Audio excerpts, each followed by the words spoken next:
Halo sahabat data, kali ini kita ketemu dalam acara Viral Bistik Data, video sektoral pembinaan statistik dan metadata untuk edisi yang pertama. Bersama saya, Imam Setia Harnomo, Kepala BPS Kabupaten Kapuas Hulu. Sebelum kita berbincang-bincang, perkenalkan tamu kita kali ini adalah Bapak Indra Kumara, Eshud MSI. Beliau adalah Sekretaris Dinas Perumahan Rakyat dan Kawasan Pemukiman, Pertanian dan Lingkungan Hidup Kabupaten Kapuas Hulu. Selamat pagi Pak Indra. Selamat pagi. Gimana kabarnya? Alhamdulillah, baik, sehat selalu. Mudah-mudahan sehat semua ya Pak Indra ya. Amin.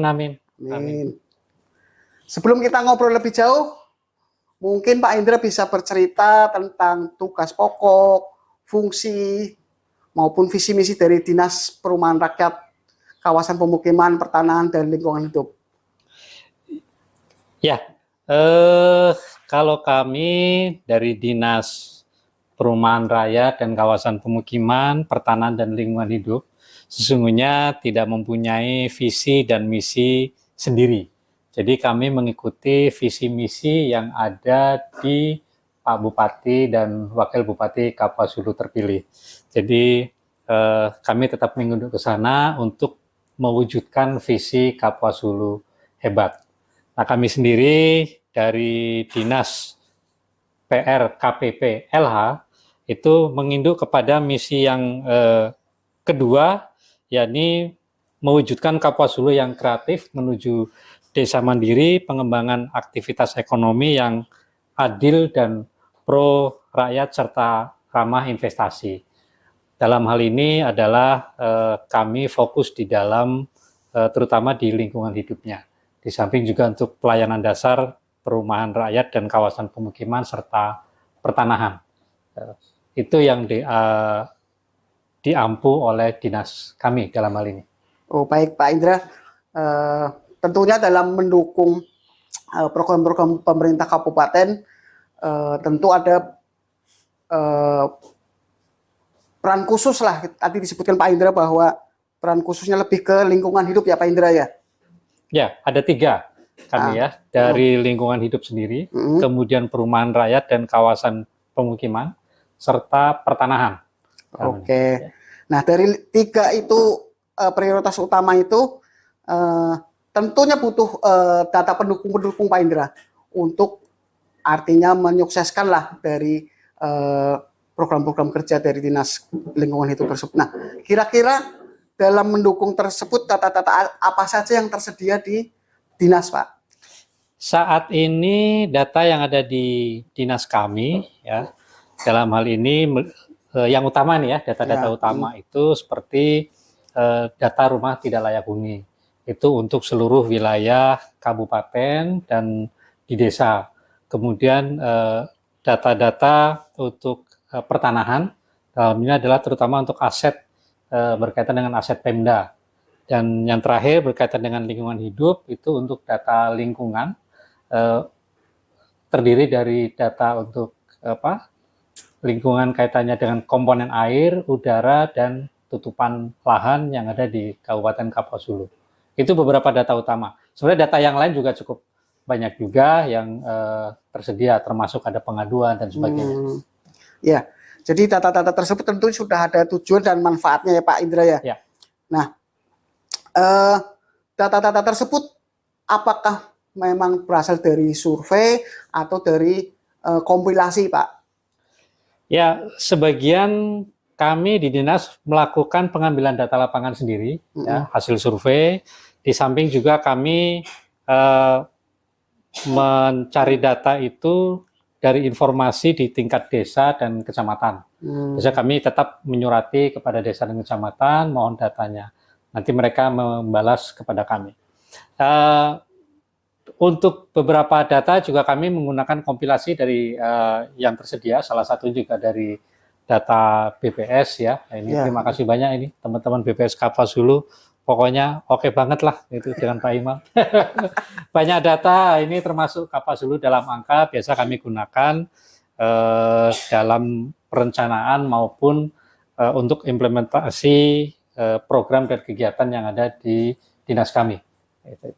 Ya, benar Pak. Jadi tentunya kita kalau merencanakan pembangunan pasti butuh data. Kalau tanpa data kan kita berjalannya susah ya Pak Indra ya. Betul. Nah sekarang isu yang terbaru ini Pak, bahwa ada namanya konsep satu data Indonesia. Nah kira-kira Pak Indra mengetahui enggak konsep satu data Indonesia ini Pak Indra?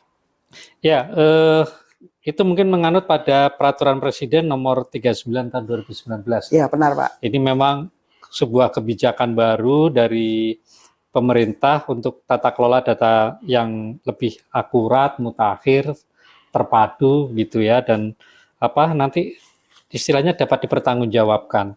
Dan harapannya ke depannya akan mudah diakses, dibagi pakaikan begitu oleh instansi terutama baik pusat maupun daerah. Nah dari kami sendiri pada saat ini posisinya sedang mencoba menyiapkan ke sana. Belum semua data kami sesuai standar, tapi kami berharap tahap demi tahap ya akan kami lengkapi dari sisi metadatanya, kemudian kaidah-kaidah perabilitas datanya, bahkan termasuk data induknya nanti kita samakan. Itu kita harapannya ke sana, karena kami mencoba data-data ini bisa kami analisis, kami gunakan untuk monitoring evaluasi dan untuk pengambilan keputusan di dalam pelaksanaan pembangunan. Itu.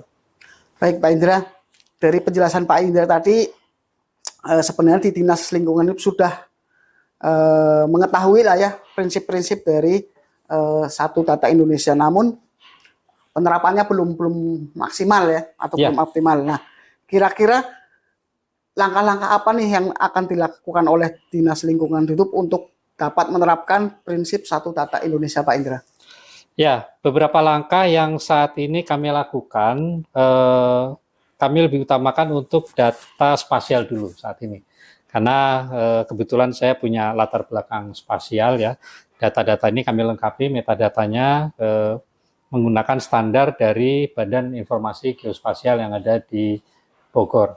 Nah, beberapa data lainnya kami juga sedang melengkapi khususnya untuk data-data kualitas air, udara maupun tutupan lahannya.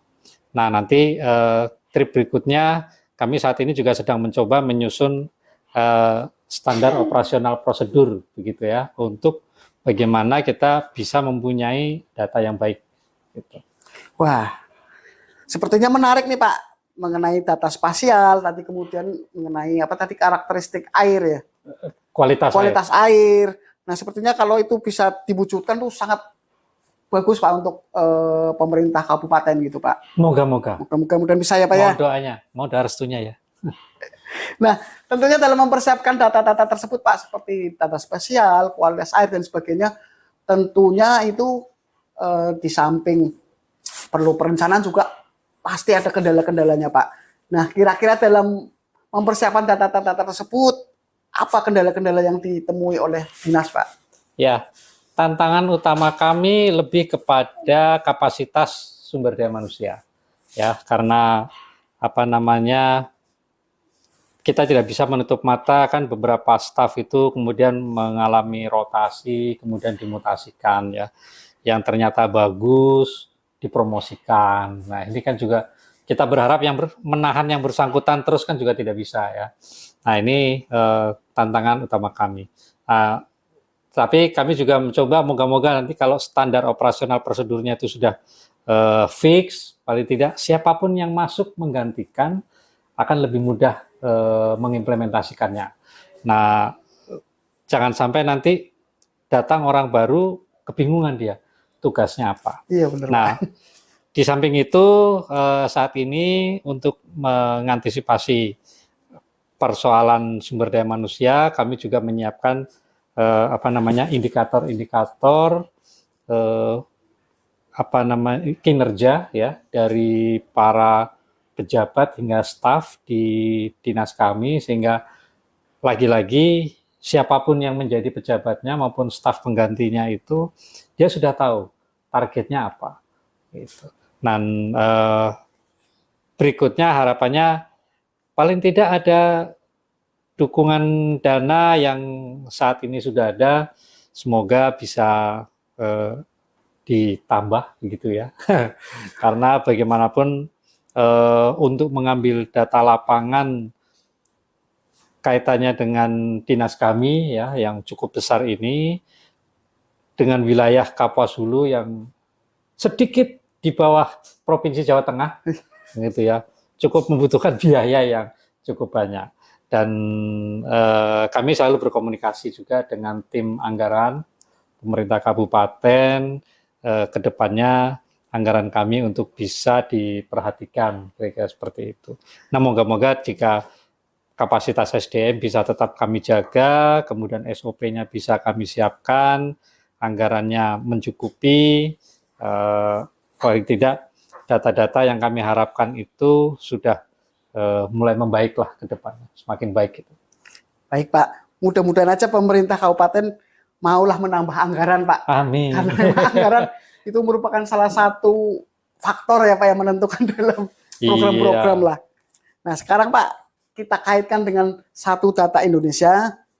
Itu tadi kan disebutkan bahwa itu kendala-kendala di lapangan ya Pak dalam mempersiapkan data. Nah kira-kira dalam mempersiapkan atau penerapan satu data Indonesia, kendala-kendala apa yang ditemui oleh dinas Pak? Ya, dari kami sebenarnya menunggu dari Kominfo sebagai wali data ya, kemudian juga menunggu dari Bapeda sebagai koordinator. Nah mungkin harapan kami Bapeda maupun Kominfo sudah bisa menyiapkan semacam platformnya begitu ya. Apakah mungkin menggunakan platform yang sudah ada disiapkan pemerintah pusat atau menggunakan platform sendiri. Pada saat saya di Bapeda mulai tahun 2017 akhir hingga 2021 akhir itu mencoba sebenarnya mendiskusikan bagaimana kita mempunyai platform yang mudah diakses oleh terutama pucuk pimpinan, para pengambil keputusan. Yang selama ini selalu basisnya adalah hard copy ya. Jadi kita ketik, kemudian kita kirimkan ke beliau paling tidak dalam bentuk PDF. Nah, saya membayangkan saya di kabupaten itu punya aplikasi sendiri, gitu ya. Saya tidak tahu apakah nanti menggunakan aplikasi yang BPS atau menggunakan aplikasi sendiri dan cukup Pak Bupati buka aplikasi di App Store dan itu bisa diakses oleh siapapun. Itu akses datanya saya membayangkan bukan time series tapi sudah real time ya. Jadi karena kita sudah teknologinya sudah sedemikian jauhnya sebenarnya kalau pengambilan keputusan sebaiknya berbasis yang real time bukan time series. Nah lagi-lagi saya tidak tahu mungkin pemahaman dari teman-teman di Bapeda dan Kominfo seperti apa langkah-langkahnya. Tapi kami berharap beberapa kali kami coba komunikasikan dengan wali data maupun koordinator untuk bisa semacam melakukan pertemuan ya atau tidak membuat identifikasi awal. Jadi sesungguhnya kita punya apa dan butuh apa tentang data ini untuk menyukseskan pembangunan di Kabupaten Kapuas Hulu. Ya, baik Pak Indra. Kalau dari kami sebenarnya sudah mempersiapkan Pak kaitannya dengan satu data Indonesia, kami mempersiapkan web gitu ya. Jadi harapan kami di situ ada data-data dari kami, data-data indikator strategis, kemudian kami siapin juga data-data dari sektoral. Jadi semuanya harapannya ngumpul di web itu. Walaupun nanti kedepannya bisa dikembangkan menjadi semacam aplikasi di Play Store seperti itu. Nah, sudah kami siapkan Pak. Termasuk salah satunya ini kami bikin video. Ini termasuk salah satu pembinaan juga Pak. Mudah-mudahan sih bisa terrealisasi. Tapi kita sudah rencanakan lah. Baik. Nah, kemudian menurut Pak Indra ya di Dinas Lingkungan Hidup, kira-kira solusi kita nih dalam mengatasi solusi-solusi penerapan satu data di Kabupaten Kapuas Hulu itu apa saja kira-kira Pak? Ya, yang pertama mungkin lebih pada peningkatan kapasitas ya dari sumber daya manusia itu sendiri. Kemudian yang kedua bagaimana eh, prosedur operasional standar kita di dalam pengelolaan datanya. Mulai dari koordinator, kemudian wali data, termasuk kami di dinas sebagai produsen datanya. Dan dengan SOP ini lebih kelihatan bagaimana hubungan satu dengan yang lainnya. Kemudian yang ketiga, kita berharap bisa membuat paling tidak sekarang ada standar-standar tertentu dulu lah gitu ya, walaupun belum semua gitu, tapi ada data-data utama yang bisa kita buat di awal. Saya kira itu 3 hal yang di tahap awal bagi pemerintah Kabupaten Kapuasulu untuk bisa dilakukan. Ya, baik Pak Indra. Tentunya hal-hal tersebut memang menjadi PR kita Pak dalam membangun satu data Indonesia khususnya di Kabupaten Kapuasulu. Tentu satu hal yang penting Pak, mungkin kolaborasi judulnya Pak. Iya. Kolaborasi baik kita BPS, kemudian Bapeda, Kominfo maupun OPD. Nah, kedepannya mudah-mudahan kita bangunlah kolaborasi antar OPD maupun BPS, Bapeda dan Kominfo. Nah, menurut Pak Indra itu apa sih yang dimaksud data statistik menurut Dinas Lingkungan Hidup? Data statistik apa ya? Ya, statistik itu kan sebenarnya data itu sendiri ya. Data itu sendiri dan baik itu diolah maupun tidak gitu ya. Jadi bagi kami data dan informasi yang mentah maupun yang diolah itulah yang boleh dikatakan statistik gitu, kira-kira seperti itu. Nah, terima kasih Pak Rasid atas penjelasannya. Sebelum ke pertanyaan selanjutnya, saya akan menjelaskan sedikit mengenai apa sih itu data, apa sih itu statistik. Jadi, pengertian data itu adalah catatan atas kumpulan fakta atau deskripsi berupa angka, karakter, simbol, gambar, peta, tanda, isyarat, tulisan, suara, ataupun bunyi yang merepresentasikan keadaan sebenarnya atau menunjukkan suatu ide, objek, kondisi, atau situasi. Sedangkan statistik itu kalau menurut Johnson and Bhattacharya itu diartikan sebagai produk kegiatan statistik, khususnya pengumpulan, pengolahan data, meringkas, dan menginterpretasikan sampai pada pengambilan keputusan. Nah, kemudian apa sih itu data statistik? Nah, data statistik adalah deskripsi numerik dari aspek kuantitatif sesuatu. Namun, tidak semua deskripsi numerik adalah data statistik. Nah, bagaimana ciri-ciri data statistik?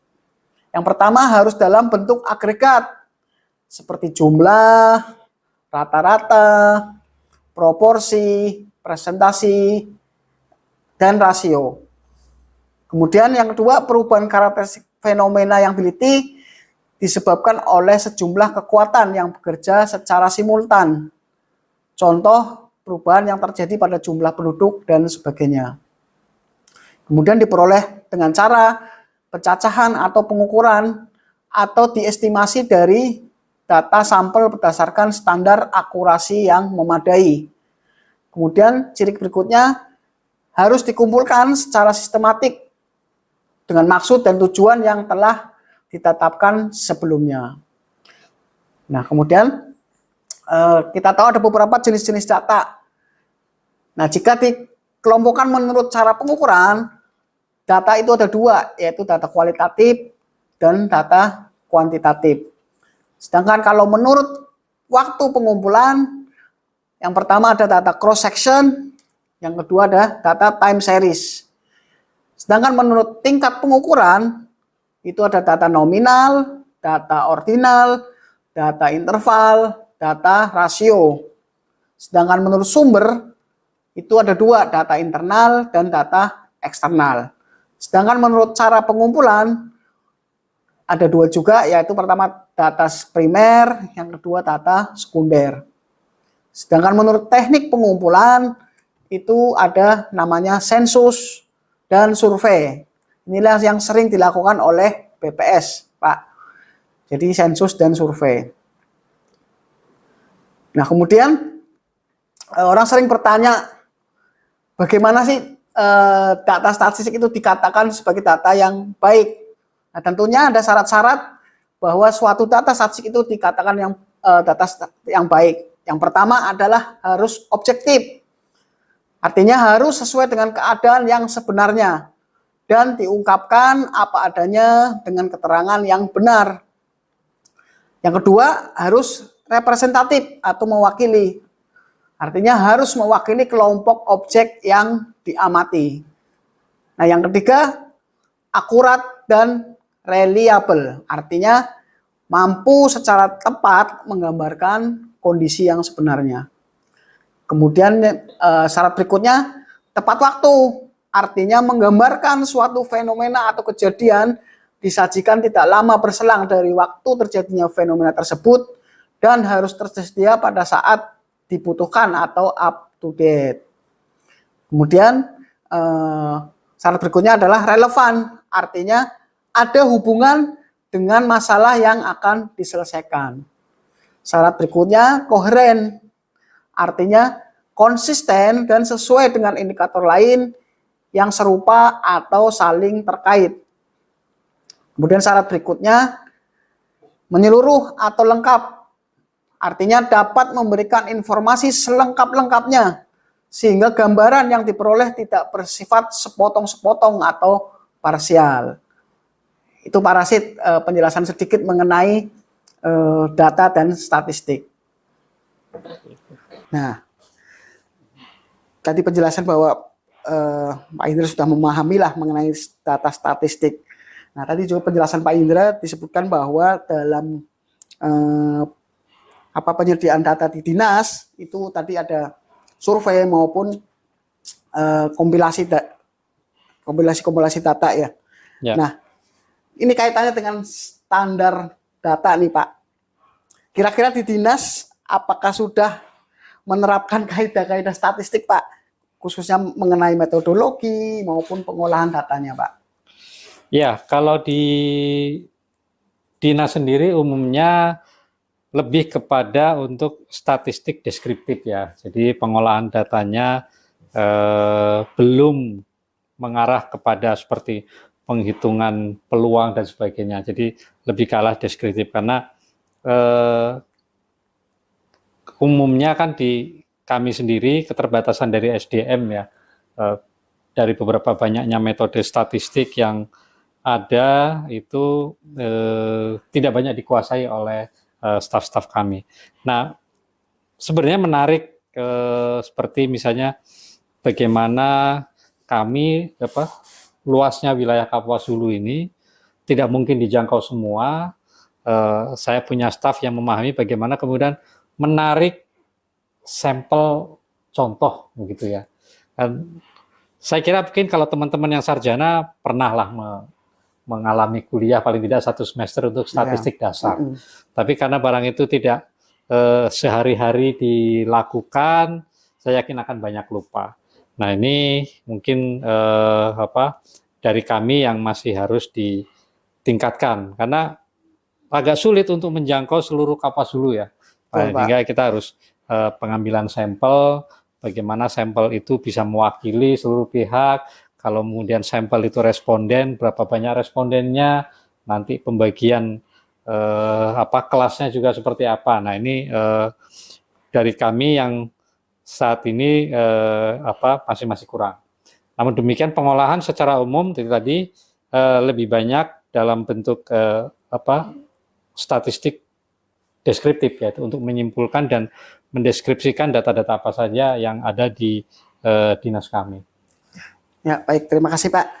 Jadi memang untuk mengenai kaidah-kaidah statistik, memang untuk dinas-dinas seperti kita ketahui banyak yang belum menerapkan Pak. Yaitu tugas PR kami juga sih, tugas kami sebagai pembina data ya, untuk bisa memberikan ya sosialisasi kepada OPD-OPD bahwa dalam mengumpulkan data itu ada standar-standarnya, ada kaidah-kaidah statistiknya. Itu kedepannya nanti kami terus Pak meningkatkan pembinaan lah ke teman-teman dinas gitu. Jadi terima kasih banyak. mudah-mudahan dinas mengerti lah ke depannya apa sih itu data gitu yang sesuai dengan standar gitu ya Pak ya.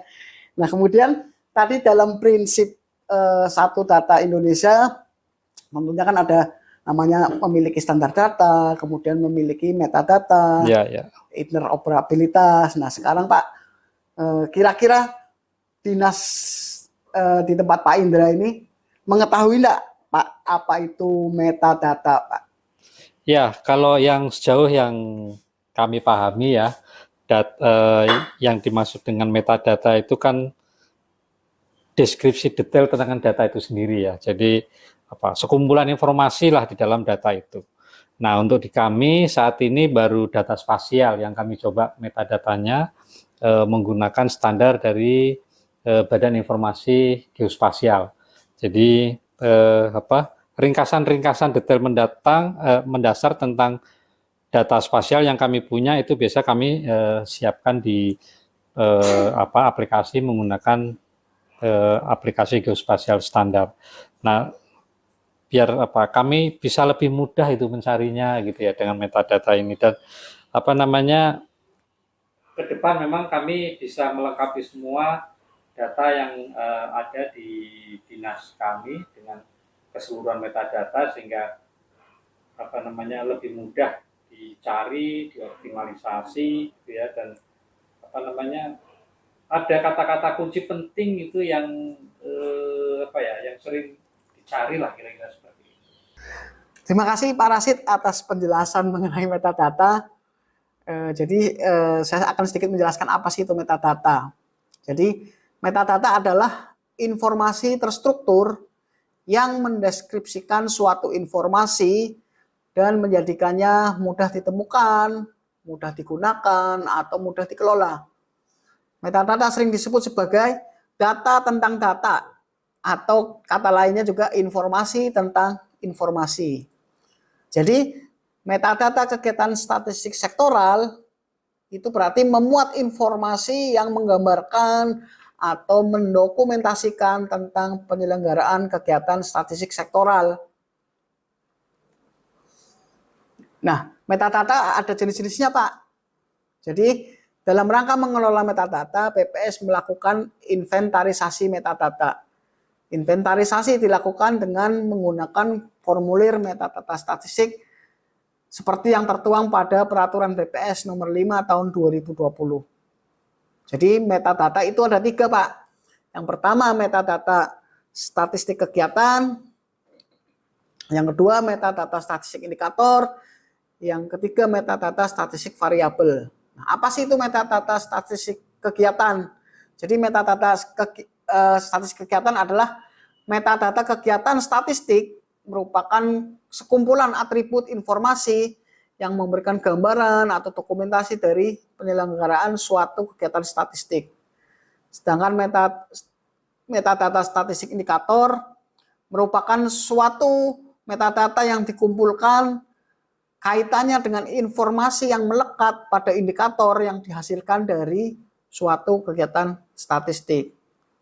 Sedangkan metadata variabel merupakan suatu metadata yang memberikan penjelasan mengenai variabel yang dikumpulkan. Secara sederhana, metadata variabel adalah informasi dari variabel. Nah, ini adalah contoh penyajian metadata dengan data nih. Sebelah kiri ini adalah datanya, kemudian sebelah kanan ini adalah contoh dari metadata indikator. Mungkin itu sedikit Pak penjelasan mengenai metadata.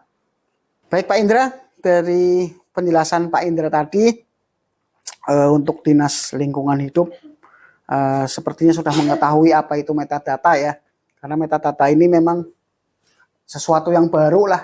Jadi OPD ya banyak yang belum mengetahui apa itu metadata. Padahal sebenarnya mereka pun informasi mengenai data-data yang dimiliki OPD sebenarnya sudah ada gitu. Ya, ya. Cuman mereka ya belum mengetahui lah apa sih metadata itu.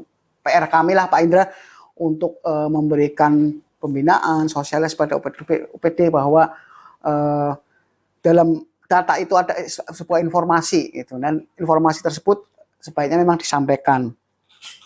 Baik Pak Indra, Ya. dari penjelasan Pak Indra tadi di dinas sudah ada yang mempunyai atau memiliki metadata itu tadi mengenai data spasial. Nah, untuk yang belum